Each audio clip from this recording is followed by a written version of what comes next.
19 ayat 13. Sebagai umat Masih Advent hari ke-7, kita memiliki satu pekerjaan untuk dilakukan dalam bersaksi bagi Kristus. Jika Tuhan akan segera datang, maka mulailah bertindak dengan tegas, dengan tekad dan minat sungguh-sungguh untuk menambah kemampuan, agar pekerjaan besar itu dapat dilakukan dalam waktu yang singkat. Mereka yang telah bersekutu dengan dunia harus mengindahkan ajakan Tuhan. Ia berkata, "Keluarlah dari tengah mereka dan terpisah," kata Tuhan, "dan jangan menyentuh barang yang najis.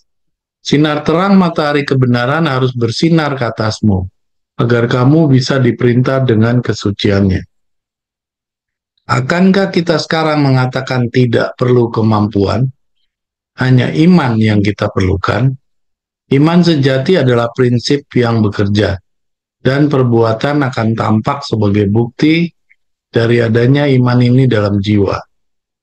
Kamu harus menggandakan usahamu, menggandakan kembali angkatan kerjamu. Satu tugas besar harus dilakukan di seluruh dunia, dan biarlah tidak seorang pun memuji diri sendiri, karena kesudahan sudah dekat.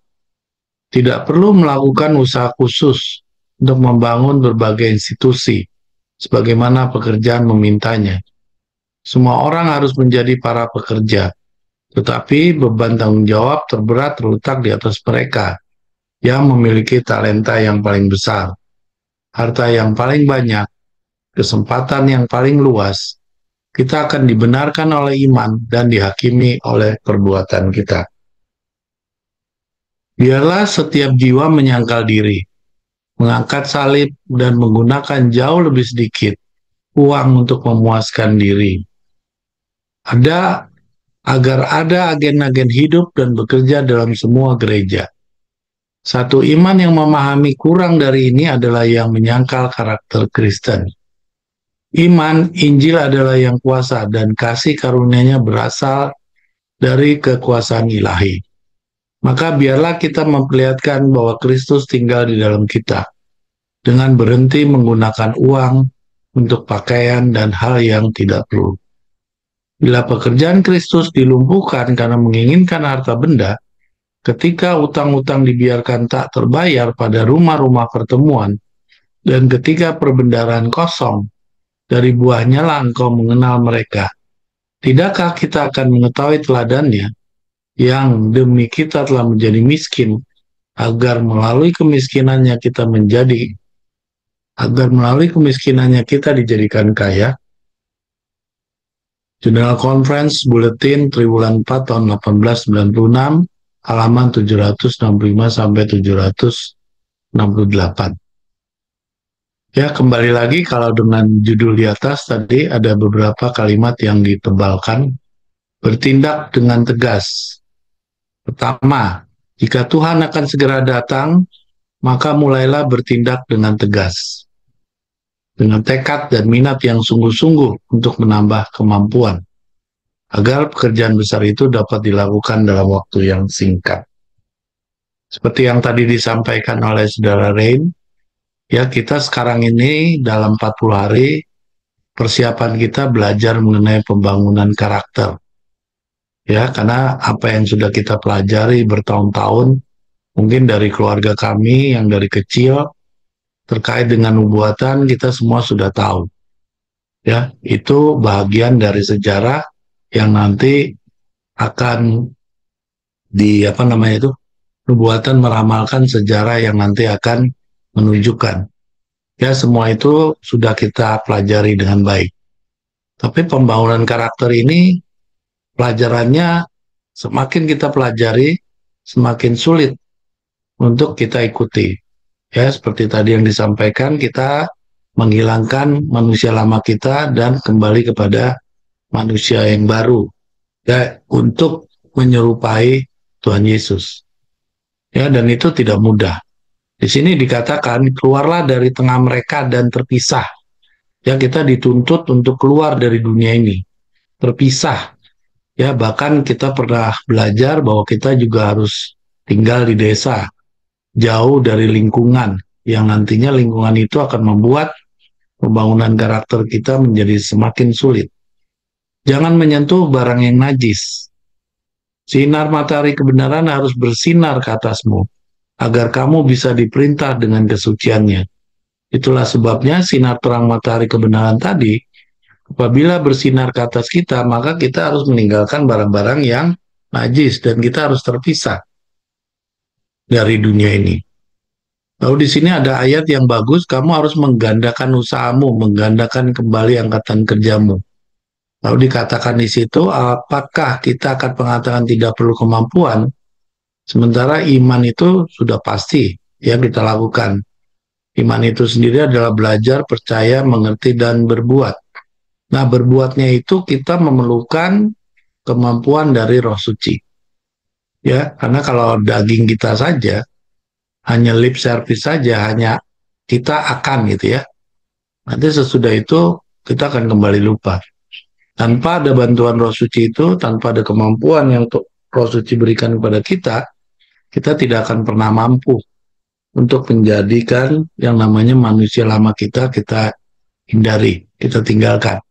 Lalu kita kembali kepada manusia yang baru. Satu tugas besar harus dilakukan di seluruh dunia. Dan biarlah tidak seorang pun memuji diri sendiri, karena kesudahan sudah dekat. Tidak perlu melakukan usaha khusus untuk membangun berbagai institusi. Sebagaimana pekerjaan memintanya. Ya, ini kalau saya lihat tulisan ini dari Nyonya White, ditujukan kepada orang Advent, gereja ya. Tidak perlu lagi membangun banyak institusi, tetapi mereka melakukan suatu usaha untuk membangun yang namanya karakter. Semua orang harus menjadi para pekerja. Jadi tidak perlu menunggu institusinya dibangun, baru mereka melakukan fungsinya sebagai para pekerja. Tetapi beban tanggung jawab terberat terletak di atas mereka yang memiliki talenta yang paling besar. Nah, di sini kita masing-masing dikaruniai talenta yang paling besar. Ya, mungkin ada orang yang punya public speaking-nya yang bagus, ada orang yang punya harta yang cukup bagus, ada orang yang memang punya kesempatan yang sangat banyak. Nah, mereka dituntut untuk bagaimana menjadi para pekerja sesuai dengan talenta yang Tuhan berikan kepada kita. Kita akan dibenarkan oleh iman dan dihakimi oleh perbuatan kita. Yaitu yang sudah kita ketahui ya, apapun yang kita lakukan di dunia ini, maka kita akan dibenarkan oleh iman kita dan dihakimi oleh apa yang sudah kita lakukan. Biarlah setiap jiwa menyangkal diri, mengangkat salib, dan menggunakan jauh lebih sedikit uang untuk memuaskan diri. Ya, ini yang selalu diulang-ulang dalam tulisan Nyonya White. Kita harus menyangkal diri, kita harus mengangkat salib, dan kita tidak boleh menggunakan uang untuk kepuasan diri sendiri. Sini dikatakan bahwa berhenti menggunakan uang untuk pakaian dan hal-hal yang tidak perlu. Sebenarnya kalau kita lihat masalah uang ini, kita harus meniru umat Buddha. Ya, orang Buddha itu kalau kita lihat mereka mengasingkan diri, vihara-viharanya itu, bahkan cara berpakaiannya pun hanya selembar kain, dan seluruhnya itu adalah sama. Ya, baik itu pemimpinnya maupun anggotanya, seluruhnya berpakaian secara sama.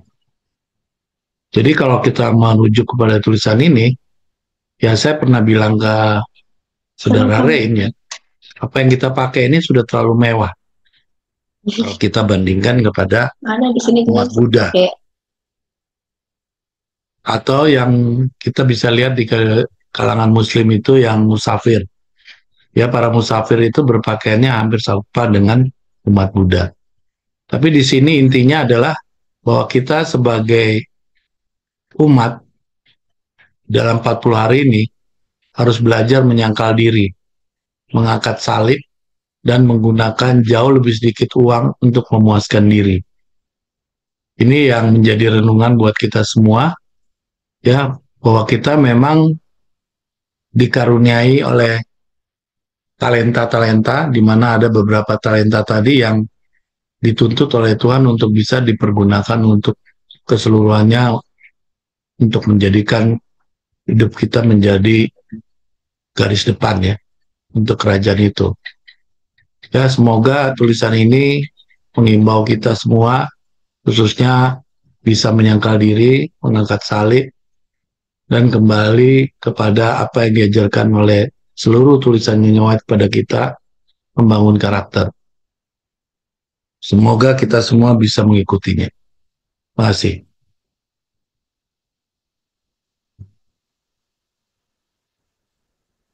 Ya, terima kasih Saudara Victor. Saudara-saudara sekalian, banyak tadi saudara sampaikan kepada saya nyambung dengan pembelajaran kita. Kita harus ingat posisi kita ini di mana. Jadi Victor tadi udah sampaikan ini kata-kata ini disampaikan Ellen G. White tahun 18 berapa tadi? Boleh ke bawah? Boleh ke bawah tahun 1896. Ini tulisan Nyonya kepada orang Advent. Tanyaan saya, apakah ini untuk Advent ataukah untuk Davidian? Kata ini bukan untuk orang Advent. Kata ini untuk orang Davidian. Kenapa kita bisa ngomong begitu? Karena kita sudah sampai tiba di waktu di mana tulisan-tulisan Ellen G. White itu harus dievaluasi kembali. Karena tulisan-tulisan Ellen G. White itu ada yang berlaku bagi orang Advent, di Ellen G. White menulis, ada tulisan-tulisan Ellen G. White yang tidak berlaku bagi orang Advent di saat Ellen G. White menulis. Untuk siapa? Untuk orang-orang di generasi mendekati pintu kasih yang tertutup bagi sidang. Salah satunya adalah bacaan yang kita baca. Kok bisa kita menyimpulkan demikian? Mari kita baca perlahan-lahan. Jadi jangan kita simpulkan kalau baca Nyonya White ini semuanya adalah untuk orang Advent. Seperti yang saya pernah tunjukkan kepada saudara, ada kutipan Nyonya White yang mengatakan pada saat ini kita tidak lagi bijaksana untuk menikah, tidak bijaksana untuk mengirimkan anaknya ke perguruan tinggi. Padahal itu ditulis tahun 18-an. Kalau belum ada, kalau dibilang tidak perlu lagi menikah, mungkin sampai Om Nono, Om Haryanto pun juga belum lahir. Karena semuanya orang tuanya lahir di tahun 19-an. Tidak mungkin orang tuanya tahun 18. Ya, dan orang tua kita kan otomatis menikah akhirnya melahirkan kita lah semuanya. Ini adalah generasi-generasi di atas tahun 18. Ya, jadi di atas tulisan Nyonya White itu. Seandainya semua menerapkan kata-kata Nyonya White itu, mungkin hari ini nggak ada orang Advent yang masih hidup. Semuanya sudah meninggal semua. Ya, nah, jadi kita perlu memahami tulisan Nyonya White itu sesuai porsinya. Nah, kita bisa ngomong begini kenapa? Karena kepada kita telah dibukakan bahwa ada pendidikan 3,5 tahun, ada pendidikan 40 hari. Dan ada banyak tulisan-tulisan Ellen G. White yang benar-benar berlakunya bagi orang-orang yang di lambang 40 hari. Jadi yang tadi seperti saya contohkan, tidak lagi tepat untuk menikah, tidak lagi tepat mengirim anak ke perguruan tinggi, ya. Terus bacaan yang ini tidak lagi tepat untuk membangun institusi-institusi. Ya, kalau di zaman Nyonya White ya perlulah bangun institusi, bikin gereja bikin rumah sakit. Itu kan tahun 1896. Kalau misalnya mereka lakukan di tahun itu ya nggak ada tuh gereja Advent di Bandung tuh. Ya, coba tanya rumah sakit Advent di Bandung tuh berdiri tahun berapa? Kan nggak mungkin dibuat tahun 18-an. Ya. Dan gereja Advent masuk di Indonesia aja tahun berapa? Kalau memang institusi itu nggak ada, kita pun juga mungkin tidak jadi Advent hari ini. Kalau kata-kata ini langsung letterlek diterjemahkan kepada masing-masing orang Advent di waktu itu. Ya, jadi kita kalau memahami tulisan Ellen G. White, kita lihat porsinya untuk apa. Mari kita baca ini porsinya untuk kapan. Ya, mari kita baca pelan-pelan.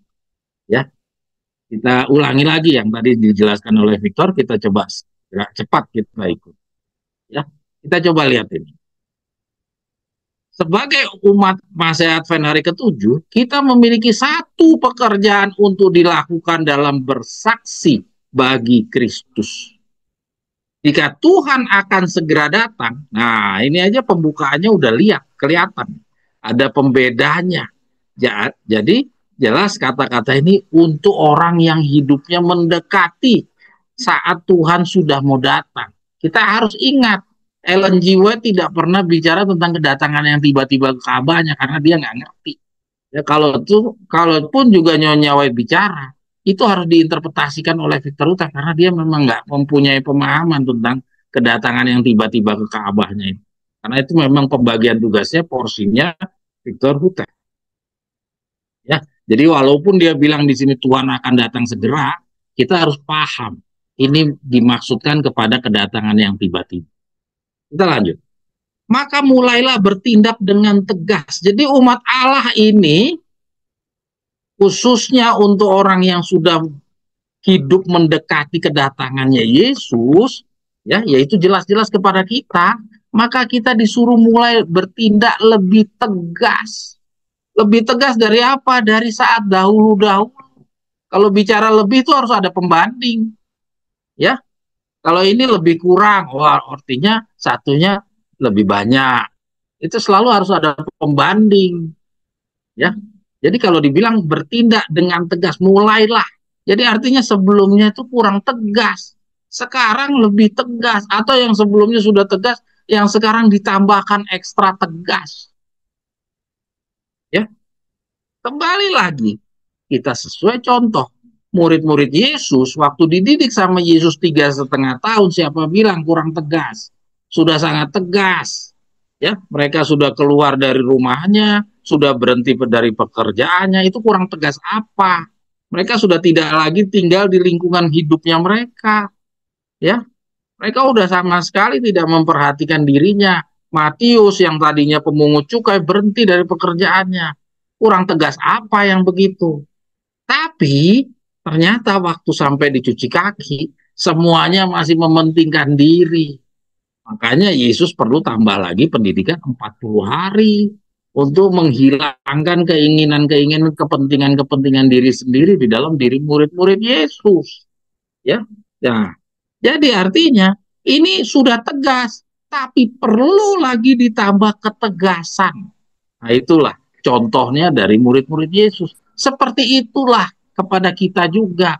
Ya, dahulu mungkin sebagian dari kita sudah ada yang tegas, tapi pada saat mendekati kedatangan Yesus yang segera, kita disuruh lebih tegas dengan tekad dan minat yang sungguh-sungguh untuk menambah kemampuan. Jadi kalau bagi kita ya, jujur bagi saya ya pribadi, saya belum sungguh-sungguh kemarin. Ya, saya banyak masih kekurangan dan sampai hari ini jujur saya masih bekerja, masih kebagilah pikiran saya. Ini disuruh nih, bacaan ini menyuruh saya untuk sungguh-sungguh untuk menambah kemampuan. Semua masing-masing kita disuruh menambah kemampuan di sisa waktu yang terakhir ini. Agar apa? Agar pekerjaan besar itu dapat dilakukan dalam waktu yang singkat. Karena pekerjaan kita ini singkat. Ya bandingkan 3,5 tahun sama 40 hari. Jelas 40 hari itu sangat singkat. Jadi di dalam waktu yang sedemikian singkat ini nggak boleh leha-leha lagi seperti waktu dulu. Kita harus lebih ekstra tuh. Ya, kita baca lebih lanjut. Mereka yang telah bersekutu dengan dunia harus mengindahkan ajakan Tuhan. Nah, jadi mereka-mereka yang sudah mau bersatu sama Tuhan itu harus mendengar amaran Nyonya White ini. Ya, kalau yang nggak mau dengerin ya nggak apa-apa, biarin aja. Yang mau jadi calon 144.000 wajib dengerin ini. Ya, kalau wajib mendengarkan ini artinya calon 144.000 harus melakukan suatu usaha yang lebih ekstra dibandingkan yang dulu-dulu. Ya, jadi harus terlihat perbedaannya antara yang dulu dan yang sekarang. Ya, oke, kita lanjut. Ia berkata, keluarlah dari tengah-tengah mereka. Nah, kata-kata suruh keluar ini bukan di waktu yang dulu, suruh keluarnya sekarang, ya, di saat mendekati kedatangan Yesus yang segera. Ya, dia bilang keluarlah dari tengah mereka dan terpisah. Jadi artinya waktu dulu belum. Ya, kalau di contohnya mereka sudah keluar, tapi ini dinasihatkan kepada kita. Ya, dinasihatkan kepada kita, kan kita faktanya contohnya iya sudah keluar. Murid-murid Yesus waktu dipanggil dari mengikut Yesus, mereka udah keluar. Tapi kita sudah keluar belum? Kita kan belum keluar. Kita masih cari nafkah sehari-hari, masih tinggal di kampung, masih tinggal di pergaulan, masih ikut klub-klub ini, klub itu, grup-grup ini. Lihat aja di handphone saudara sekalian, saudara masih di grup-grup apa itu di dalam handphone saudara. Artinya saudara belum keluar, ya. Jadi kata-kata ini bukan dialamatkan kepada murid-murid Yesus, tapi dialamatkan kepada kita. Fakta, kita memang belum keluar. Nah, maka itu nasihat bacaan ini saat sekarang ini adalah waktu yang paling tepat karena waktunya sudah sangat singkat. Kita disuruh keluar. Ya, kalau yang sudah memang tempatnya kayak Bung Romel mungkin udah di tempat yang terpencil udah beruntung. Tapi bagi kita yang masih berada di tengah-tengah kota, di tengah-tengah orang berantem-berantem, rebut-rebutan kedudukan, rebutan cuan, duit, ya, uang bunuh-bunuhan lah, ya, hasut sana, hasut sini, intinya apa sih? Rebutan uang. Coba kalau nggak ada uangnya, mau nggak dia rebutan? Ya, nggak ada orang rebutan posisi cuman jadi ketua RT, nggak ada karena nggak ada duitnya. Tapi kalau ketua tertinggi coba lihat berantem semua orang, nggak peduli itu. Ya, keluarlah dari tengah-tengah mereka dan terpisah. Ya, suruh terpisah, terkeluar, terpisah, terus apa lagi? Jangan menyentuh barang yang najis. Jadi bukan hanya keluar, ya bukan hanya keluar dan terpisah, tapi juga jangan menyentuh barang yang najis. Jadi jangan sampai kita sudah keluar, terus memisahkan diri, tapi masih bawa-bawa juga ya barang-barang yang kita bawa seperti istrinya Lot. Jadi harus kita buang semuanya, nggak perlu lagi menyentuh barang yang najis. Jangan dipikir-pikir lagi barang yang najis. Jadi kayak Bung Romel udah keluar kan dari tengah-tengah kota, sudah terpisah, ya terpisah. Tapi jangan lupa Bung Romel ada hal yang masih ada satu tugasnya Bung Romel untuk pembangunan tabiat, yaitu apa? Jangan menyentuh barang yang najis. Karena barang yang najis itu di tahun 2025 ini beda dengan di tahun 1896 waktu ditulis ini. Di zaman Nyonya White tahun 1896 ketika dia orang sudah berpisah ke tempat yang terpencil, dia nggak bawa barang yang najis. Kenapa? Karena internet nggak ada. Jadi dia nggak bisa bawa-bawa majalah, koran, itu mungkin ditinggal semua ya sudah.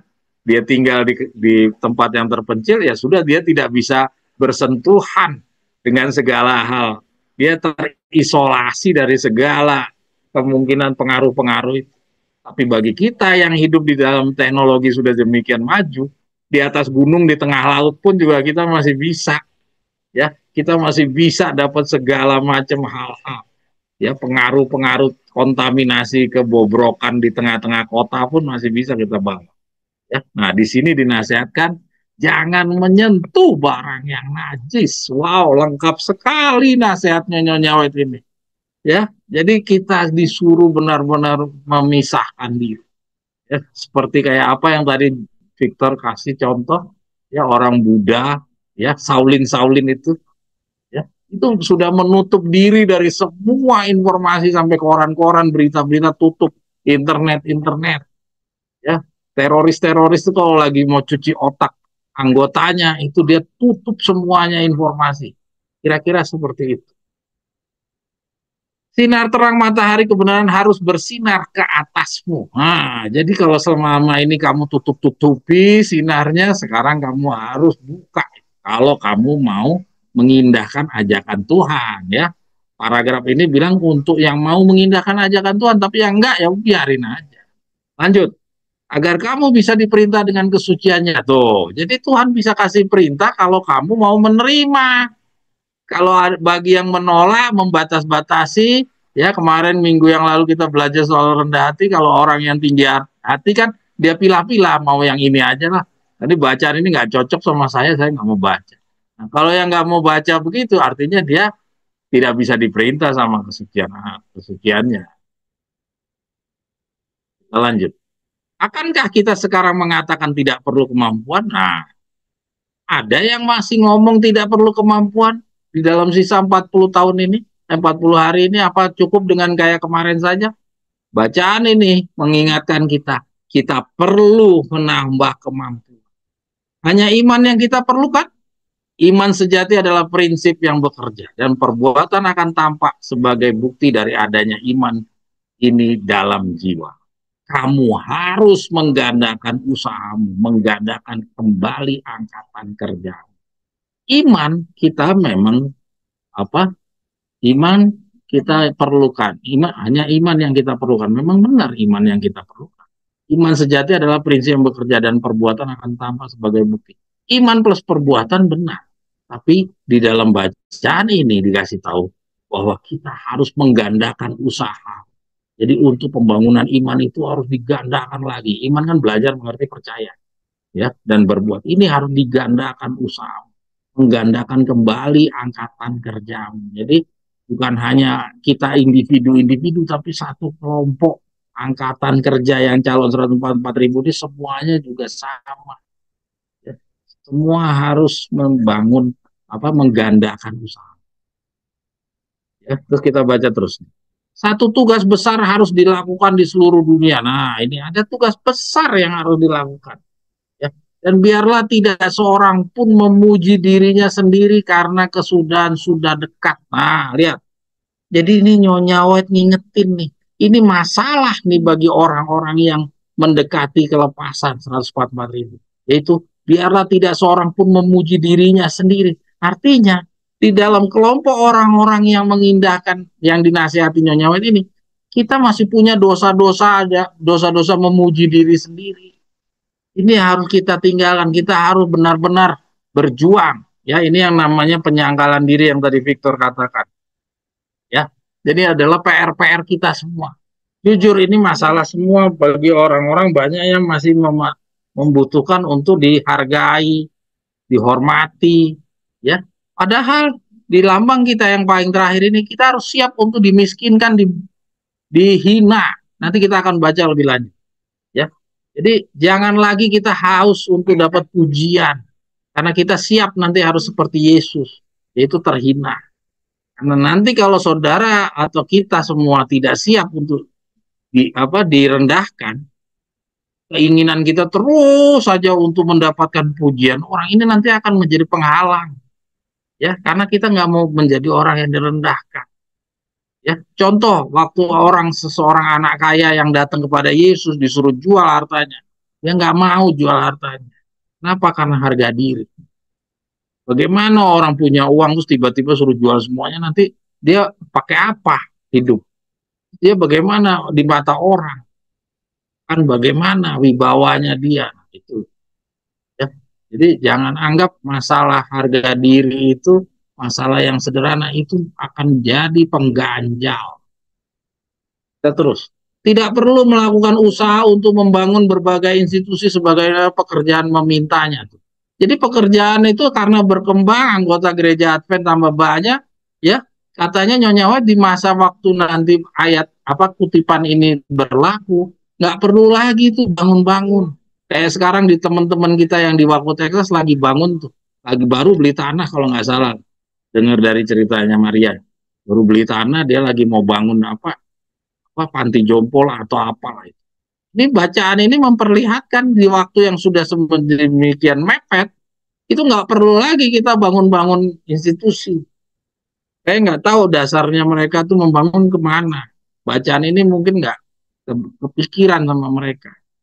Semua orang harus menjadi para pekerja, ya. Jadi nggak ada lagi orang yang gantung-gantung sama manusia lain. Tetapi beban tanggung jawab terberat terletak di antara mereka yang memiliki talenta yang paling besar. Jadi pada saat mendekati pintu kasihan tertutup bagi sidang ini, masing-masing yang punya talenta-talenta ini punya tanggung jawab yang besar. Ya tadi yang Victor katakan, yang punya talenta bicara, talenta menulis, talenta waktu, ya itu yang punya harta, ya itu semua dituntut untuk menggunakannya untuk kemajuan pekerjaan. Kesempatan yang paling luas tuh, paling luas. Kita akan dibenarkan oleh iman dan dihakimi oleh perbuatan kita. Ya, Jadi di dalam periode 40 hari ini kita ditagih semuanya. Biarlah setiap jiwa menyangkal diri, ya.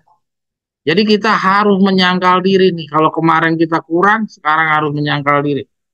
Mengangkat salib, ya, menggunakan jauh lebih sedikit uang untuk memuaskan diri. Jadi lambang 40 hari ini kita benar-benar berhemat. Tadi Victor udah sampaikan. Jadi kita benar-benar tidak lagi menjadikan diri kita yang utama. Satu iman yang memahami kurang dari ini adalah yang menyangkal karakter Kristen. Coba saudara lihat. Kurang daripada apa yang disampaikan Ellen G. White ini, itu sama saja kita sudah menyangkal Kristen. Kita sudah menghina Allah. Ya, luar biasa. Ya, amaran Nyonya White ini bukan suatu amaran yang ringan-ringan. Nah, kalau dibaca benar-benar, ini amaran ini benar-benar mempunyai satu bahaya, ada sanksi yang besar. Ya. Oke, kita lanjut. Iman Injil adalah yang kuasa dan kasih karunia berasal dari kekuasaan ilahi. Nah, biarlah kita memperlihatkan bahwa Kristus tinggal di dalam kita. Jadi kita di dalam paling terakhir ini harus benar-benar Kristus tinggal di dalam kita. Kita harus perlihatkan dengan berhenti menggunakan uang untuk pakaian dan hal yang tidak perlu. Jadi kita benar-benar membatasi semua penggunaan. Bila pekerjaan Kristus dilumpuhkan karena menginginkan harta benda, ketika utang-utang dibiarkan tak terbayar pada rumah-rumah pertemuan, dan ketika perbendaharaan kosong, dari buahnya lah engkau akan mengenal. Nah, jadi dari buah-buahnya, dari tingkah lakunya, dari buah pikirannya, dari tindakannya, ya, kita akan bisa lihat siapa, ya, siapa orang-orang yang calon-calon 144 ribu. Siapa orang-orang yang bukan merupakan calon-calon 144. Ya, di dalam periode paling terakhir ini akan benar-benar terlihat, ya, akan terlihat. Oke? Tidakkah kita akan mengikuti teladannya yang demi kita telah menjadi miskin, agar melalui kemiskinannya kita bisa dijadikan kaya? Ingat ya, kaya di sini bukan pada saat sekarang. Karena Yesus nggak pernah menjanjikan kaya itu bagi orang yang ada di dalam perjanjian baru untuk kaya di dunia ini. Tuhan menjanjikan kekayaan itu hanya, janji Tuhan itu kepada orang-orang di perjanjian baru apa? Aku akan pulang, aku akan mempersiapkan tempat. Ya, aku akan mempersiapkan tempat bagimu. Jadi Tuhan mempersiapkan tempat di kerajaan Daud, bukan di dunia ini. Jadi kekayaan yang dimaksud di sini itu untuk kekayaan yang nanti kita dapatkan di dalam kerajaan. Oke? Jadi ingat, renungan pendahuluan ini mengingatkan kita ada satu tugas ekstra yang harus kita lakukan. Ya, suatu tugas ekstra yang mungkin sebelumnya belum pernah kita lakukan sedemikian keras. Sekarang kita dituntut untuk menggandakan usaha kita. Ya, oke? Menggandakannya itu seperti apa? Ya, nanti kita akan baca di dalam bacaan-bacaan. Oke?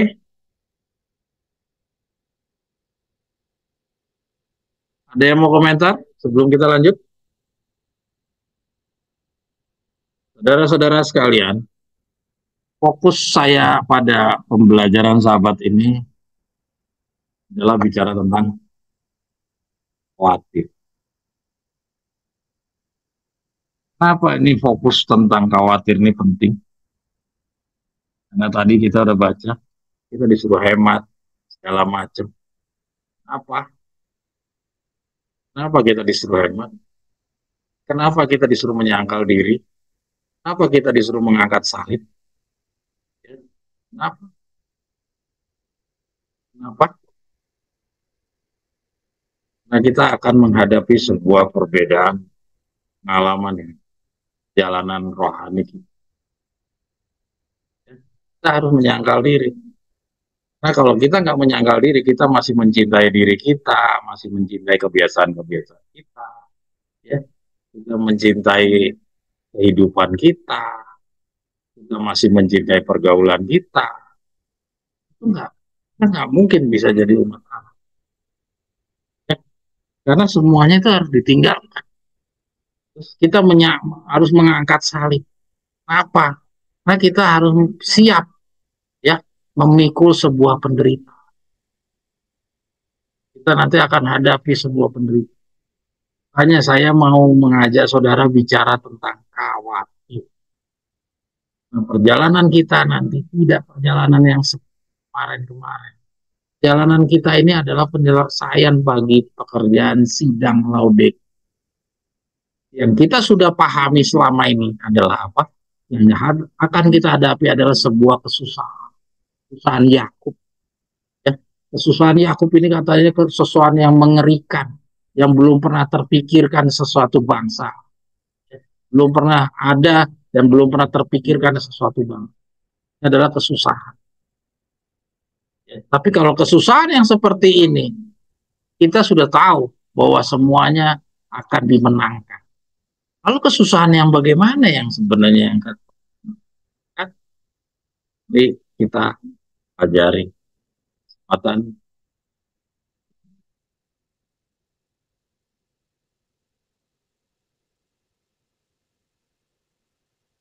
Saudara-saudara, nah ini Dela atau Ana ya?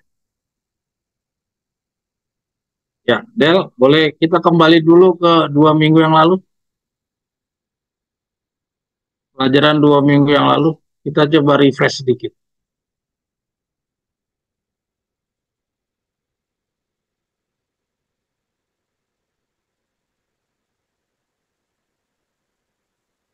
Saudara-saudara sekalian,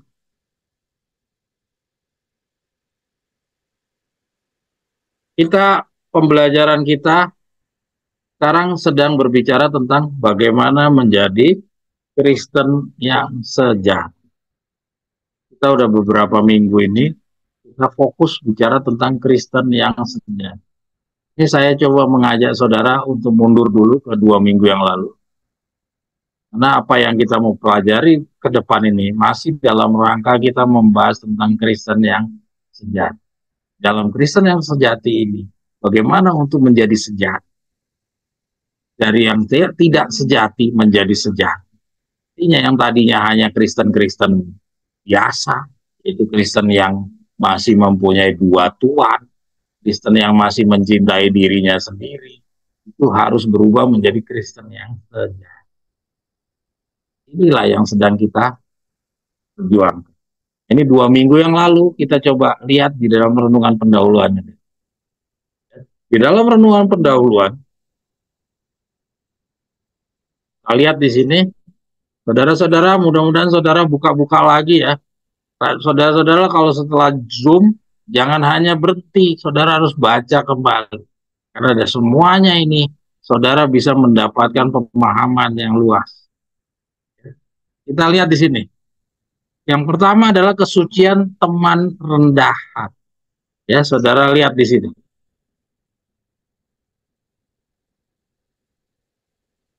Kita lihat, kita baca yang hitam-hitamnya saja, lihat. Ya, kita lihat bicara tentang rendah hati. Rendah hati itu temannya kesucian. Jadi jangan kita pandang bahwa tanpa rendah hati kita bisa dapat kesucian. Rendah hati itu adalah sumber awal daripada mendapatkan kesucian. Ya. Tanpa rendah hati tidak akan mungkin dapat kesucian. Kita baca ini. Betapa banyak orang yang bergantung kepada martabat mereka sendiri, yang sebenarnya hanyalah rasa harga diri. Ya. Makanya tadi di bacaan yang kita baca di pendahuluan diingatkan untuk tidak boleh meninggikan diri. Karena meninggikan diri itu adalah lawan daripada rendah hati. Ya. Rendah hati itu membuat kita akhirnya bisa bertobat. Kita udah belajar kemarin, rendah hati itu adalah awal daripada orang itu bisa mengetahui kesalahannya. Dari mengetahui kesalahannya, dia bisa mengakui, dan dia bisa menyesal, dan menyesal itu dia bisa bertobat, bisa memohon pengampunan dosa, dan melalui pengampunan dosa baru Tuhan bisa mengampuni. Dengan mengampuni, maka dosa itu bisa dihapus. Dengan dosa dihapuskan, artinya orang itu bisa mendapatkan kesucian. Kita baca di bawah. kesucian yang benar dan kerendahan hati tidak bisa dipisahkan. Semakin dekat jiwa datang kepada Allah, semakin sempurna kerendahan hatinya dan penyerahannya. Ya. Jadi kesucian yang benar dan kerendahan hati tidak bisa dipisahkan. Jadi bicara kesucian pasti bicara kerendahan hati. Jadi kalau saudara-saudara yang tinggi hati, maka saudara tidak akan pernah mendapatkan kesucian. Kalau saudara tidak pernah mendapatkan kesucian, maka Tuhan, maka saudara tidak akan mungkin punya tempat di dalam kerajaan. Nah, dikatakan kerajaan itu harus dimulai di dunia ini. Jadi, kalau di dunia ini saudara tidak memperoleh kesucian, maka saudara tidak akan pernah punya tempat ya. Untuk mendapatkan kesucian itu awalnya harus ada punya kerendahan. Dibilang semakin dekat jiwa datang kepada Allah, semakin sempurna kerendahan hatinya dan penyerahan. Ya, dan penyerahannya. Semakin dekat jiwa datang kepada Allah, semakin dekat jiwa datang kepada Allah. Bagaimana caranya dekat kepada Allah? Ya, artinya bagaimana? Allah kan di dalam kerajaan sorga. Jadi bagaimana? Ya artinya bagaimana kita berdekatan dengan segala firman-Nya. Ya, dengan apa yang sudah tertulis, yang disampaikan kepada kita. Semakin kita sempurna, ya, semakin kita dekat, semakin sempurna kita rendah hati. Karena mau belajar, mau dekat kepada Allah, itu artinya kita sudah mau merendahkan hati, ya, dan penyerahan. Oke, kita di bagian yang bawah tuh. Nah, itu lihat. Semakin dekat dan semakin terus-menerus kita memandang juru selamat, semakin berkurang kita memandang mengakui diri. Nah, terus, nah, betapa tidak selayaknya manusia meninggikan diri mereka. Lebih baiklah mereka ditutupi dengan kerendahan hati. Ya. Jadi kerendahan hati itu dicontohkan kepada Yesus. Jangan terus kita di pihak setan buat keputusan untuk melakukan perubahan secara radikal. Coba kita lihat yang di bawah.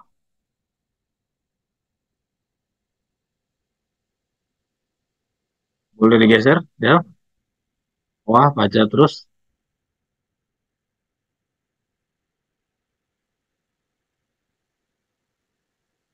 Nah, itu lihat. Jangan terus berada di pihak setan. Buatlah keputusan untuk mengadakan perubahan radikal. Jadi, berkaitan dengan kerendahan hati ini, kita perlu melakukan perubahan yang radikal. Jangan terus menghinakan kasih karunia-Nya. Jadi kalau kita tidak mau rendah hati, artinya kita terus-menerus menghina kasih karunia-Nya. Karena rendah hati itu mengakui dosa. Ya. Jadi kita harus lakukan perubahan radikal. Ini pelajaran 2 minggu yang lalu.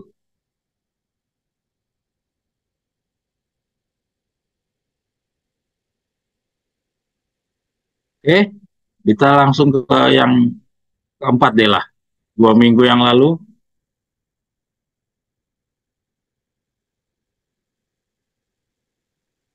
uh, kita coba baca yang rendah hati dulu deh. Nah ini, saudara-saudara lihat.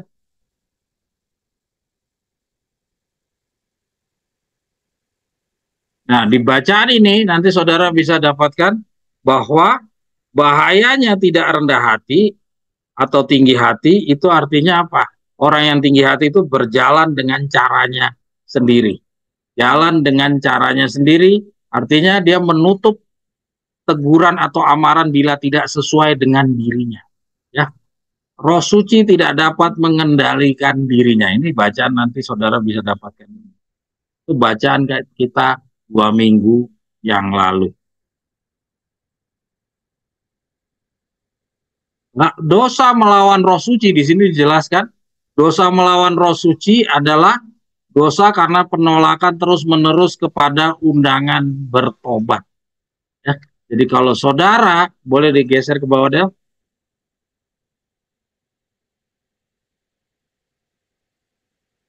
Tidak perlu seseorang melihat dosa terhadap roh suci sebagai sesuatu yang misterius dan yang tidak dapat dijelaskan. Dosa terhadap Roh Kudus adalah penolakan yang terus-menerus kepada undangan bertobat. Ya. Jadi ada undangan yang Tuhan sudah sampaikan lewat tulisan-tulisan Ellen G. White, sudah diundang terus-menerus. Tapi kalau kita terus saja menolak atau menunda, ya, mengabaikan, itu sama saja kita sudah melakukan dosa melawan Roh Suci. Ya, kita coba baca lengkap. Jikalau Anda menolak untuk percaya kepada Yesus sebagai juru selamat, Anda mengasihi suasana yang mengelilingi kemurtatan besar yang pertama itu.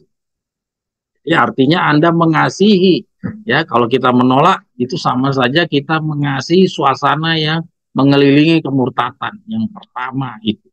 Kemurtatan di zamannya Adam dan Hawa.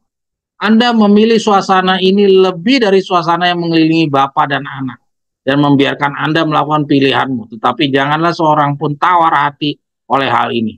Jadi jangan tawar hati hal ini. Janganlah seorang pun berjuang melawan kehendak Tuhan, bersedih dan putus asa. Masih ada jalan, ya, masih ada jalan. Maka, tapi jangan sampai Anda terus-menerus menunda-nunda, ya. Jadi kalau terus saja saudara tetap saja menolak terus kesempatan undangannya, artinya saudara sudah melakukan dosa melawan. Hati-hati saudara. Ya, yang berikutnya kita masuk kepada lanjutan menjadi Kristen sejati. Dela, boleh geser?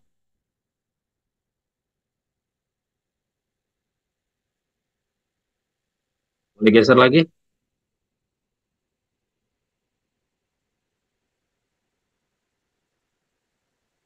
Nah, nah itu dia. Lanjutan pembahasan jadi Kristen yang sejati. Ya. Nah, di sini kita lihat nih. Mereka yang hanya sedikit melatih imannya sekarang berada dalam bahaya yang sangat besar. Ya, mari kita baca di bawah.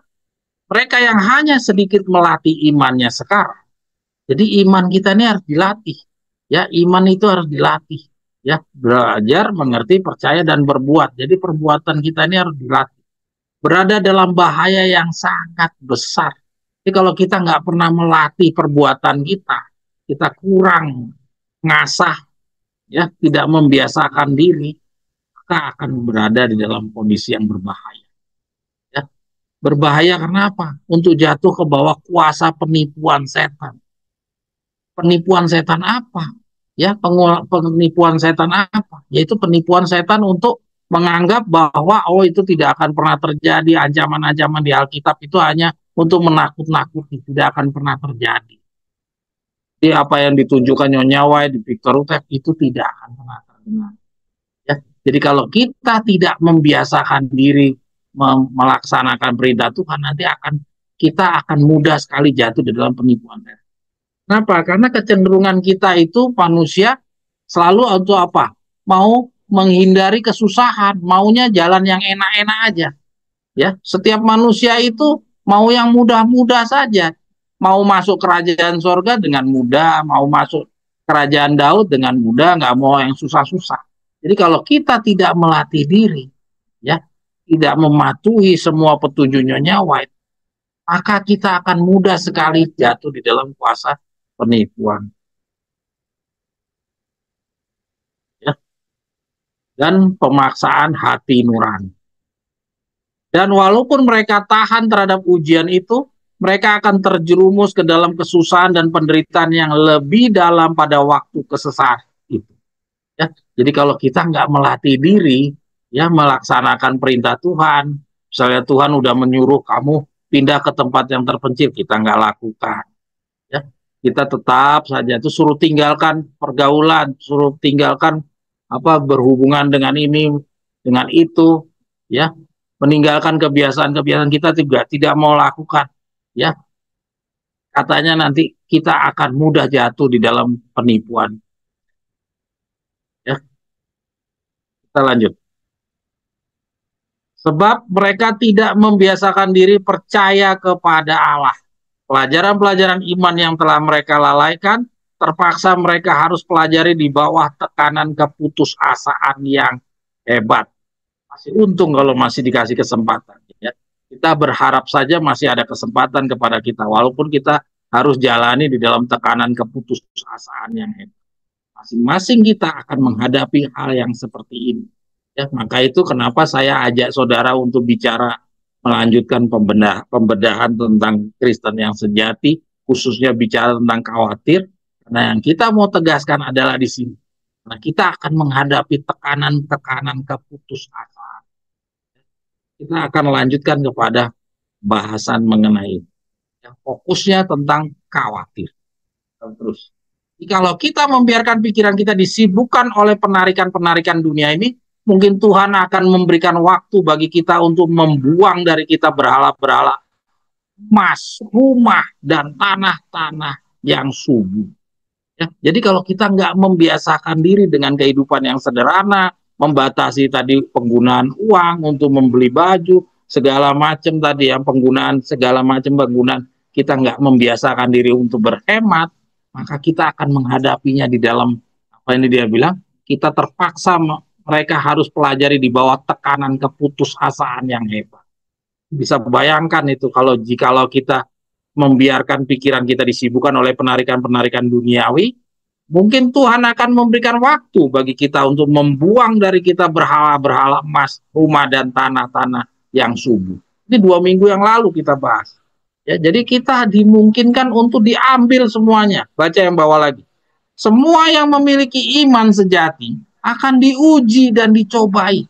Mereka mungkin harus kehilangan rumah dan tanah, bahkan sanak saudara. Nah, ini dia. Ini yang harus kita hadapi pada saat keputusasaan.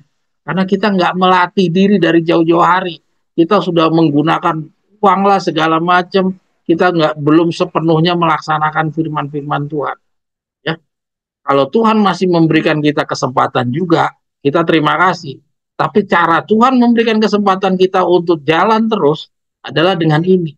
Tuhan membiarkan kita harus kehilangan rumah, kehilangan tanah, kehilangan sanak saudara, dan kita jalani semuanya dengan keputusasaan.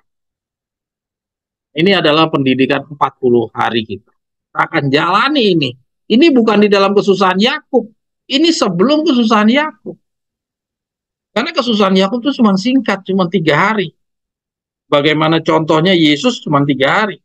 Ini kita akan kehilangan rumah, kehilangan tanah, kehilangan bahkan anak saudara-saudara. Karena pertentangan yang sengit. Apabila mereka menganiaya kamu dalam kota yang satu, larilah ke kota yang lain. Yesus berkata, sesungguhnya sebelum kamu selesai mengunjungi kota-kota Israel, anak manusia sudah datang. Ya, jadi artinya belum sampai penderitaan kita sudah sampai luar biasa, nanti Mikael bangkit berdiri membela Bani bangsa. Jadi artinya kesusahan Yakub ini nanti akan bersambung dengan kesusahan Yakub. Ya. Ini semuanya akan kita rasakan. Kalau kita calon-calon 144 ribu, tapi kalau tidak jadi calon-calon 144 ribu, malah sebaliknya kita penganiaya mereka. Ya. Pencobaan akan datang menerpa kita. Ya. Tapi kita tidak boleh gagal ataupun putus asa, karena kita mengetahui bahwa penggenapan janji ini adalah di atas tata. Jadi ini adalah semua prosesi bagaimana kita mau jadi pemenang. Ya, saudara jangan protes, jangan menganggap bahwa ada yang masuk ke dalam kerajaan Daud itu tanpa perjuangan. Ya, semua mulai dari Abraham, dia juga mau masuk tanah Kanaan, dia harus juga suruh potong Ishak anaknya, anak satu-satunya, anak yang disayangi. Ya, sebelumnya dia disuruh usir itu si Ismail. Padahal untuk dapetin Ismail aja dia rela tuh. Si Sarah udah merelakan untuk suaminya kawin dengan Hagar untuk dapetin Ismail. Si Ismail disuruh buang. Sudah buang, dapat Ishak. Dapat Ishak disuruh juga potong. Jadi jangan anggap ada umat Allah yang memenangkan sebuah perjalanan kerohanian tanpa percobaan, tanpa ujian. Semua, Daud, Daniel, ya, Ayub, Yusuf, ya, semua rasul-rasul itu malah sampai mati semua rasul-rasul. Ya. Jadi jangan Anda pernah bermimpi kita sekarang tinggal menunggu kedatangan kerajaan Daud, ya, seperti kayak teman-teman cuman tinggal nunggu kerajaan Daud, ya. Mereka cuma memikirkan kesusahan Yakub yang sudah pasti menang. Kalau kesusahan Yakub pasti menang, itu nggak ada yang mengerikannya, karena dijanjikan Mikael akan bangkit berdiri. Apa yang kita pelajari ini adalah sebelum peristiwa Mikael bangkit berdiri, ya. Dan di dalam peristiwa Mikael sebelum bangkit berdiri ini, kita akan mendapatkan banyak perjuangan-perjuangan. Ya, ini yang kita sedang pelajari. Kita akan menjadi sasaran pencobaan yang berat, pertentangan, kehilangan, penderitaan. Tetapi kita mengetahui bahwa Yesus telah melewati semuanya ini. Apa letter berapa itu, Dela? Geser. Ya, letter 1F tahun 1892. Kita berdoa terlalu sedikit, ya, namun masih juga banyak yang enggan dari antara kita menyatakan keperluan kita kepada Allah. Ya. Ini bacaan kita udah baca, ya. Herannya ialah kita berdoa terlalu sedikit, namun masih juga banyak yang enggan dari antara kita menyatakan keperluan kita kepada Allah. Ya, ini baca Nyonya White ini mengingatkan kita pada waktu sekarang ini tidak lagi boleh seperti itu. Kita harus lebih banyak berdoa kepada Tuhan. Kenapa? Kenapa kok kita berdoa terlalu sedikit di masa lalu? Karena kita kurang membutuhkan Tuhan. Karena kita terlalu banyak mengandalkan kekuatan diri kita. Nah, di dalam periode yang paling terakhir ini, kita nanti akan lebih banyak membutuhkan Tuhan. Karena apa? Karena rumah kita udah diambil, ya, tadi tanah kita udah diambil, saudara kita diambil, dengan sendirinya kita nanti akan berdoa akan lebih banyak. Kelihatannya puas tuh. Ya, kita baca yang di bawah. Sedangkan anak-anak dunia yang sangat memerlukan pertolongan yang hanya Allah sendiri dapat berikan, kelihatannya puas berjalan tanpa terang Roh Kudus, yaitu persekutuan dengan hadirat. Ini dulu, ya. Tapi nanti pada saat ini penggenapan nubuatan ini, maka kita nanti tidak akan lagi menangis terlalu sedikit, berdoa terlalu sedikit. Tapi doa yang tekun dan waspada kita berada di dalam bahaya semakin kurang berhati-hati dan menyimpang dari jalan kebenaran. Setan selalu berusaha terus menghalangi jalan menuju tahta kemurahan itu, supaya kita tidak dapat dengan permohonan yang sungguh-sungguh dan indah memperoleh anugerah dan kuasa melawan pencobaan. Oke? Ini 2 minggu yang lalu. Ya, 2 minggu yang lalu kita bicara tentang semua. Ini berdoa pun kita kurang sekali. Bahkan kurang sekali mengucapkan syukur. Oke, ini bacaan 2 minggu yang lalu. Nanti kita akan bahas ini masalah kurangnya, terlalu kurang berdoa. Ya. Kenapa kita kurang berdoa? Karena kita belum menjadi Kristen yang sejati. Kita belum menjadikan Tuhan sepenuhnya. Ya, yang namanya sejati artinya menjadikan Tuhan satu-satunya yang menjadi tempat kita bergantung. Oke? Sekarang kita bahas di dalam materi pembelajaran sahabat kita. Lanjutan Kristen sejati.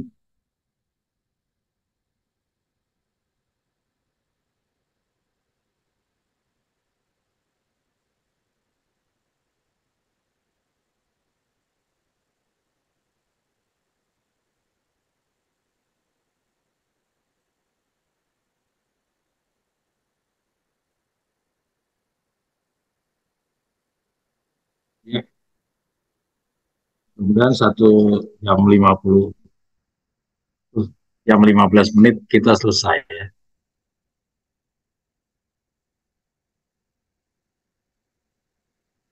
Materi saya cukup panjang, tapi kita nanti akan lanjut ya. Ini kita lanjutan menjadi Kristen yang sejati, ya. Jadi tadi kita sudah sama-sama bahas 2 minggu yang lalu kita belajar tentang Kristen yang sejati. Ternyata untuk jadi Kristen yang sejati tidak mudah.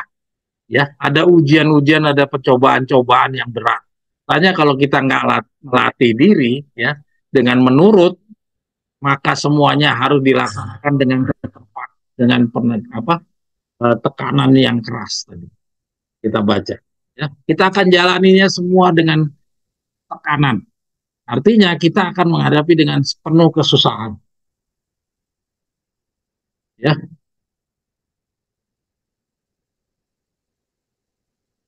yuk kita baca ini ya. Kutipan yang pertama, ini udah pernah kita bahas di dalam renungan pendahuluan, tapi saya coba tampilkan kembali, karena kita mau menjadi Kristen yang sejati, kita harus paham bahwa ada anak-anak ya dan bukan budak. Apa bedanya anak-anak dan budak?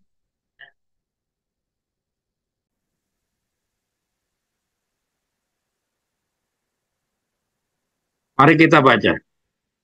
Jadi karena kita menerima kerajaan yang tidak tergoncangkan, marilah kita mengucap syukur dan beribadah kepada Allah menurut cara yang berkenan kepadanya, dengan hormat dan takut. Del, geser del.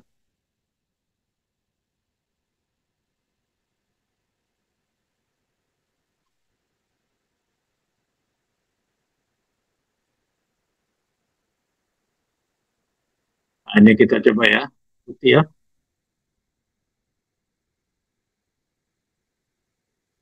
Ini kita bicara tentang kutipan renungan bagaimana umat Allah yang diharapkan.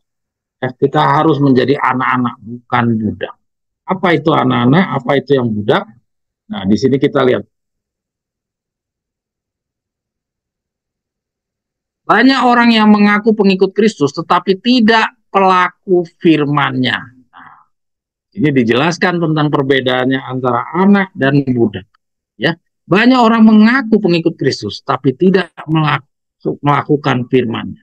Mereka tidak menyukai firman-Nya karena firman itu menyatakan hal-hal yang tidak sesuai dengan mereka. Mereka tidak menyukai teguran yang memperbaiki dan imbauan yang sungguh-sungguh. Mereka tidak mengasihi kebenaran, tapi dikuasai dan dikendalikan oleh nafsu kemanusiaan mereka yang tidak menentu. Ya. Ini yang dinamakan budak. Jadi kita terus. Setiap perbedaan ditentukan oleh bagaimana kita melayani Allah. Ya, jadi perbedaannya akan kelihatan di situ. Ya, siapa yang budak, siapa yang anak-anak. Seorang anak yang bosan memperbaiki, mempelajari, yang mempelajari pelajarannya, oleh karena ia harus mempelajari pelajaran itu, tidak akan pernah menjadi pelajar yang sejati.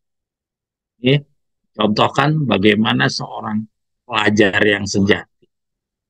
Jadi, bagaimana Kristen yang sejati dicontohkan dengan seorang pelajar yang sejati. Seorang pelajar yang sejati, dia tidak akan tersiksa di saat disuruh belajar. Dia tidak akan bosan dengan pelajaran. Ya. Seorang yang mengatakan memelihara perintah Allah karena berpikir ia wajib melakukannya, tidak akan pernah masuk ke dalam kesukaan. Nah, jadi kalau orang melaksanakan firman itu hanya karena dia wajib, maka dia tidak akan pernah masuk ke dalam kesukaan. Jadi artinya, di sini kita bisa lihat, kalau yang namanya kita melaksanakan perintah Tuhan itu dengan hanya sebagai suatu kewajiban, maka boleh dikatakan dia adalah budak. Kita akan dapatkan penjelasannya di bawah. Kita baca lebih lanjut. Intisari dan aroma semua penurutan adalah kerja keras prinsip dari dalam. Mengasihi kebenaran, mengasihi hukum Allah. Kita baca yang dihitamkan saja. Maka kehidupan beragama seperti itu bukan kehidupan Kristen, tapi suatu penurutan yang tegang dan terpaksa. Jadi kalau kita laksanakan hanya sebuah kewajiban, semua kemurnian dan kesalehan agama dikesampingkan. Tetapi pengangkatan kepada keluarga Allah menjadikan kita anak-anak, bukan budak. Bila mana kasih Kristus memasuki hati, kita akan berusaha untuk meniru tabiat Kristus. Semakin kita mempelajari kehidupan Kristus dengan hati yang mau belajar, ya beda tadi ya dengan contoh pelajar yang tidak sejati tadi. Kalau dia melaksanakannya itu dengan keterpaksaan, itu bukan pelajar yang sejati. Di sini diperlihatkan, semakin kita mempelajari kehidupan Kristen dengan hati yang mau belajar, dengan hati yang mau belajar, semakin kita menyerupai Kristus. Ya, inilah yang disebut dengan anak-anak, bukan budak. Roh Kudus akan memberikan pengertian yang jelas ke dalam hati setiap pelaku firman. Semakin kita menyalipkan perbuatan-perbuatan yang mementingkan diri oleh membagikan berkat-berkat kita kepada orang lain, dan oleh menggunakan kemampuan kita yang dikaruniakan Allah, semakin dikuatkan dan ditambahkan kasih karunia surga di dalam kita. Kita akan bertumbuh dalam kerohanian, dalam kesabaran, dalam ketabahan dan keuletan, dalam kerendahan hati, dalam kelemah lembutan. Ini sebagai bentuk daripada Kristen saja. Kita harus jadi anak-anak Allah, bukan budak-budak. Kalau budak-budak itu melaksanakan semua tuntutan Tuhan dengan suatu keterpaksaan, ya. Sedangkan kalau anak-anak, dia melaksanakan semuanya itu dengan kerelaan, ya, kerelaan hati yang mau belajar. Jadi memang datang dari dalam dirinya sendiri. Itulah bentuk dari kasih yang sudah masuk ke dalam menjadi tabiatnya yang bersangkutan. Oke, yang berikutnya kita lihat di sini. Untuk menjadi seorang Kristen yang sejati, kita lihat di sini, di bawah kuk Kristus. Ya. Penggoda sering berbisik bahwa kehidupan Kristen itu adalah sesuatu hidup yang sukar sekali. Kewajiban yang berat, sehingga sulit untuk senantiasa waspada. Dan tidak perlu ada hal-hal yang khusus. Demikianlah halnya pada waktu ia menipu dan menjatuhkan Adam dan Hawa. Mengatakan kepada Hawa bahwa hukum Allah sewenang-wenang dan tidak adil. Itu yang ditanamkan oleh setan. Kita lanjut.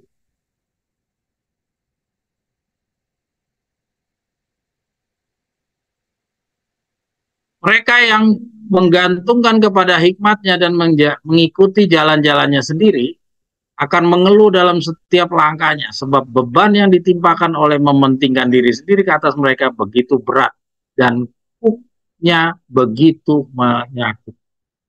Ya, jadi kuknya Tuhan itu betapa menyakitkannya kalau kita jalani sesuai kepentingannya sendiri. Makanya tadi kita sudah bahas bahwa kita perlu rendah hati. Supaya dengan rendah hati kita jadi tahu ya yang Tuhan mau itu bagaimana. Kita biarkan Tuhanlah yang menentukannya bagi kita. Jangan kita menentukan bagaimana jalan-jalan kebenaran, memahami kebenaran itu dengan jalannya kita sendiri. Kalau kita jalani dengan jalan pilihan kita sendiri, kita menentukan ini kebenaran, ini cocok, yang ini tidak cocok, yang ini kita jalankan, yang ini kita abaikan. Kalau kita melakukan semuanya seperti itu yang Tuhan sediakan itu begitu menyakitkan.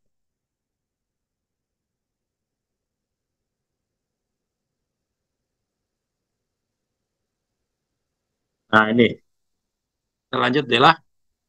Jika kita ingin mewarisi tempat tinggal yang disediakannya, kita harus membentuk tabiat di sini seperti tabiat yang dimiliki oleh mereka yang tinggal di sana.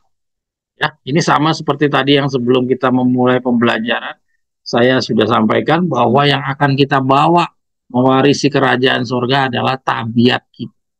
Yang bisa kita bawa, kita bisa bawa ke dalam kerajaan nanti adalah tabiat kita. Bukan berapa jumlah orang yang kalian tobatkan, bukan berapa banyak buku yang sudah saudara bagi-bagikan, ya, bukan berapa jumlah orang yang sudah mengakui yang atas usaha saudara, bukan. Itu tabiat saudara. Maka itu kita sekarang ini di dalam lambang 40 hari kita mengejar bangunan tabiat kita. Ya. Bukan hanya pembangunan, bukan reformasi, tapi pembangunan. Jika hati sepenuhnya diserahkan kepada Yesus, jalan-jalannya akan menjadi jalan-jalan yang menyenangkan dan damai. Jadi kuknya itu, kalau kita menyerahkan diri kepada Yesus sepenuhnya, maka usaha perjalanan yang Tuhan rencanakan bagi kita, betapapun mengerikannya, itu semuanya akan kita jalani dengan menyenangkan dan damai. Ya, sama kayak waktu Daniel menjalani, dia harus masuk ke dalam lubang singa, dia harus menjalani masuk ke dapur api. Ya, kalau Daniel tidak menyerahkan diri kepada Tuhan, tidak sepenuhnya berserah kepada Tuhan, bukan hanya dia akan mendapatkan kesiksaan dari dapur api sama lubang singa, bahkan dia akan binasa. Tapi karena dia menyerahkan sepenuhnya kepada Tuhan, maka semua yang dia jalani yang mengerikan-mengerikan itu akan membawakan kedamaian. Menyenangkan atau tidak kita nggak tahu, tapi yang jelas itu kedamaian. Artinya dia tidak binasa. Ya, oke?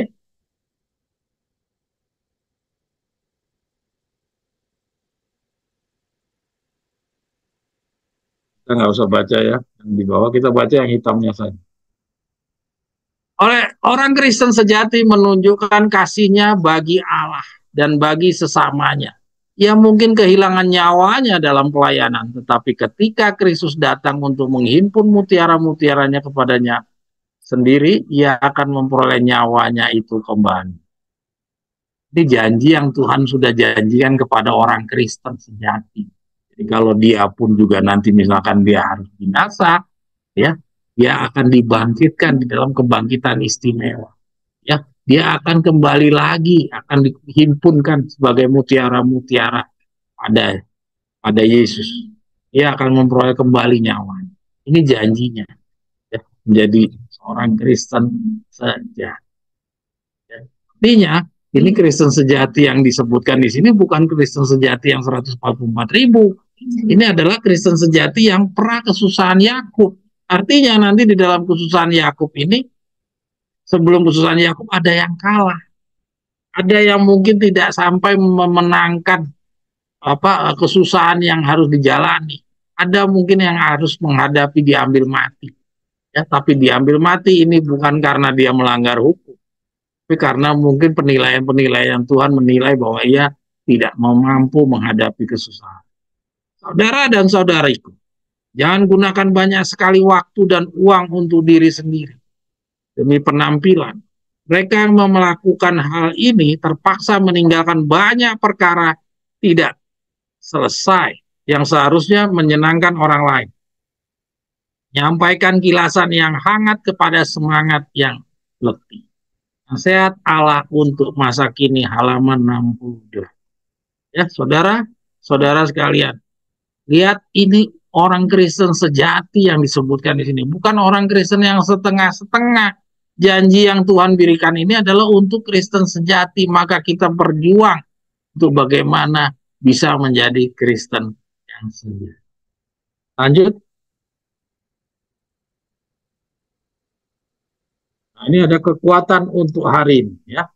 Jadi karena Kristen sejati kan menghadapi cobaan-cobaan, ya. Tadi kita lihat cobaan-cobaan itu harus tetap dipikul, harus bertahan, sehingga pada ada saatnya mungkin dari antaranya ada yang kalah, ada yang harus binasa, dijanjikan tapi nyawanya dia akan diperoleh kembali.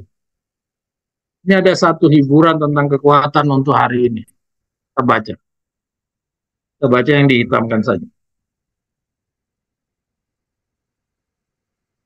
Melalui pencobaan Tuhan menguji kekuatan anak-anaknya.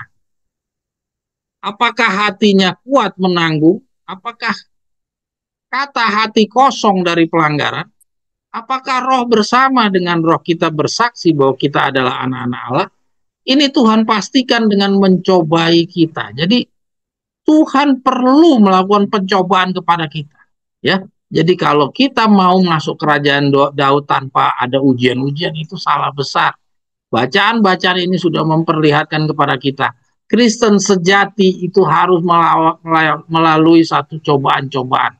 Dan katanya melalui cobaan itu Tuhan pastikan, ya, ini Tuhan pastikan dengan mencobai kita. Jadi Tuhan melalui pencobaan, Tuhan bisa melihat, ya, apakah kita ini benar-benar Kristen yang sejati, ataukah kita ini orang-orang yang tidak layak untuk dipertahankan. Dalam perapian penderitaan, ia memurnikan kita dari semua sampah. Ia mengizinkan pencobaan bukan untuk mengakibatkan rasa sakit yang tidak perlu, tetapi menuntun kita untuk memandang dia, memperkuat daya tahan kita, untuk mengajar kita bila mana kita tidak memberontak, namun menaruh kepercayaan kita kepadanya, maka kita akan melihat keselamatan darinya. Nah, ini janjinya. Ya. Jadi supaya kita bisa mampu bertahan, maka kita harus mulailah berlatih. Ya, yang tadi kita baca itu di renungan pendahuluan di 2 minggu yang sebelumnya, kita harus banyak-banyak berlatih. Berlatihnya yaitu apa? Menerapkan semua tuntutan-tuntutan Tuhan. Jadi kalau ketika kita dirampas semuanya, tanah, rumah, itu dirampas, kita harus siap. Ya, jadi kita tidak akan penuh dengan putus asa menjalani semuanya ini. Kasih Kristus bagi anak-anaknya kuat juga lembut. Kasih yang lembut, kasih yang lebih kuat dari kematian. Karena ia mati bagi kita. Itu adalah kasih yang lebih tulus dari kasih seorang ibu kepada anaknya. Kasih ibu bisa berubah, namun kasih Kristus tidak pernah berubah. Sebab aku yakin, kata Paulus, bahwa baik maut maupun hidup, baik malaikat maupun perintah-perintah, baik yang ada sekarang maupun yang akan datang, atau kuasa-kuasa baik di atas maupun yang di bawah, ataupun sesuatu makhluk lain, tidak akan dapat memisahkan kita dari kasih Allah yang ada dalam Kristus Yesus. Ya, tertulis dalam Roma 8 ayat 30. Oke, lanjut. Kalau begitu, kita baca yang hitamnya saja. Kalau begitu, janganlah kita membuat diri kita sendiri sedih atas beban hari esok. Dengan berani dan ceria, pikullah beban hari ini. Kepercayaan dan iman hari ini harus kita miliki. Tapi kita tidak diminta untuk hidup lebih dari sehari pada satu waktu. Dia memberikan kekuatan pada hari ini, akan memberikan kekuatan untuk hari esok. Tidak ada yang bisa melukai jiwa seperti tajamnya panah ketidakpercayaan. Bila mana pencobaan datang, dan memang akan datang, jangan khawatir dan mengeluh. Ya, jadi jelas ya di sini Nyonya White bilang, memang akan datang, jangan khawatir dan mengeluh. Jadi artinya kalau ada yang diantara kita mau langsung menjadi 144.000 tanpa ada kesusahan Yakub, bukan kesusahan Yakub, kalau kesusahan Yakub jelas kita udah tahu. Kalau kita tidak mau menghadapi kesusahan-kesusahan yang seperti kita baca ini, saudara mungkin tidak akan pernah menjadi 100. Nah, ini adalah jalannya untuk Tuhan mau membuktikan apakah saudara ini dari jenis yang layak atau tidak. Ya. Keheningan jiwa membuat suara Allah lebih terdengar. Mereka bersuka cita sebab semuanya reda. Ingatlah bahwa di bawahmu ada tangan kekal. Diam dirilah di hadapan Tuhan dan nantikanlah Dia. Dia sedang menuntunmu menuju labuhan pengalaman ini. Ya. Nah, kita sekarang baca bagian akhir sebagai kesimpulan. Ya. Sebelum kita sampai bacaan ini, kita sudah sampai di titik kita bisa lihat bahwa tidak ada satu orang Kristen yang mau jadi Kristen sejati tanpa ujian, tanpa cobaan. Semua harus melalui sebuah cobaan dan ujian. Dan cobaan dan ujian ini bukan cobaan dan ujian dari kesusahan, ya, adalah pra-kesusahan Yakub. Pra-kesusahan Yakub ini yang tidak banyak diketahui oleh orang banyak. Dan ini yang kita sedang pelajari, karena pra-kesusahan Yakub ini masih ada resiko bagi kita untuk kalah. Ya, makanya dikatakan tadi kita harus latihan. Ya, makanya dikatakan tadi kita baca harus menggandakan. Kenapa? Karena di dalam periode yang kita ini nanti ada potensi yang akan kalah. Ya, mari kita baca. Kristen sejati akhirnya nyata. Hanya mereka yang menjadi pelajar Alkitab yang tekun dan rajin, serta yang telah menerima kasih kebenaran yang akan dilindungi dari penipuan yang hebat yang menawan dunia ini. Jadi artinya ada yang tidak dilindungi, ada yang dilindungi. Ya, yang dilindungi yaitu hanya mereka yang menjadi pelajar Alkitab yang tekun dan rajin. Ya, ini artinya Tuhan tulisan Nyonya ini memperlihatkan akan ada dua hasil dari penggenapan dari apa yang ditulis oleh Ellen G. White ini. Oleh kesaksian Alkitab, mereka ini mengenali penipu itu dalam penyamarannya. Ujian akan datang kepada semua orang. Oleh penyaringan pencobaan orang-orang Kristen sejati akan nyata. Ya, dia akan nyata oleh penyaringan pencobaan orang-orang Kristen sejati akan nyata. Apakah umat Allah sekarang berdiri teguh di atas firman-Nya sehingga mereka tidak akan tunduk kepada bukti-bukti yang berdasarkan panca indera mereka dalam kemelut yang seperti itu? Apakah mereka mau bergantung kepada Alkitab dan hanya kepada Alkitab saja? Jika mungkin, setan akan mencegah mereka untuk mengadakan persiapan pada hari itu. Nah, jadi hati-hati. Ya, kita ini kan sekarang lagi menghadapi persiapan nih. Jadi kalau mungkin setan akan mencegah kita melakukan persiapan. Ia akan mengatur masalah-masalah sedemikian rupa sehingga menghalangi jalan mereka, menjerat mereka dengan harta-harta dunia, menyebabkan mereka memikul beban yang berat dan melelahkan, sehingga hati mereka dipenuhi dengan segala urusan kehidupan ini. Dan hari pencobaan itu boleh datang menimpa mereka seperti datangnya seorang. Ya, saudara. Jadi hati-hati, saudara. Ya, ini hari pencobaan itu boleh datang menimpa mereka datangnya seperti pencuri. Artinya penggenapan YSKL 9. Jadi penggenapan YSKL 9 itu kita tahu ada dua yang terjadi di dalamnya, yaitu untuk keselamatan, ya, untuk kebahagiaan yang ditunggu-tunggu, yaitu menjadi 144.000, dan kehancuran YSKL 9, pembantaian. Ya, jadi kedatangan yang seperti yang di sini dibilang seperti pencuri ini hanya untuk orang yang mau dibantai. Sedangkan kita tahu bagi yang untuk hari itu adalah hari yang besar, ya. Hari yang besar itu hanya untuk bagi calon 144.000 yang menang. Tapi hari itu adalah hari yang mengerikan, itu bagi orang-orang yang mendapati kedatangan hari itu adalah seperti pencuri. Ya, bacaan ini memperlihatkan kita bahwa ini semua akan terjadi, ya, pada saat di masa prakesusahan Yakub. Prakesusahan Yakub itu setan akan mencegah mereka untuk mengadakan persiapan. Karena persiapan tidak mungkin saudara lakukan di dalam 3 hari kesusahan Yakub. Karena di kesusahan Yakub itu sudah hari H, nggak ada lagi persiapan yang kita bisa lakukan. Maka yang namanya persiapan di sini jelas ini harus dilaksanakan pada hari ini. Pada hari-hari kita sekarang ini, inilah masa persiapan kita. Dan di dalam masa persiapan inilah katanya setan akan mengganggu kita, menghalang-halangi kita dengan apa? Dengan melakukan apa dia nih? Dia bilang menjerat mereka dengan harta-harta dunia. Jadi ada yang dibikin kaya raya. Padahal sudah kita tahu bahwa sekarang kita disuruh menyusutkan. Jadi kalau tiba-tiba kita dibikin kaya, lah bagaimana menyusutkan? Ya, pasti kita akan tawar-tawar, oh bagaimana nanti aja dulu deh. Saya jangan suruh menyusutkan dulu. Saya masih menikmati. Nah, kalau kita sudah sampai seperti itu, artinya kita sudah masuk di dalam jerat. Disuruh tinggalkan semuanya, menjadikan Tuhan yang sepenuhnya.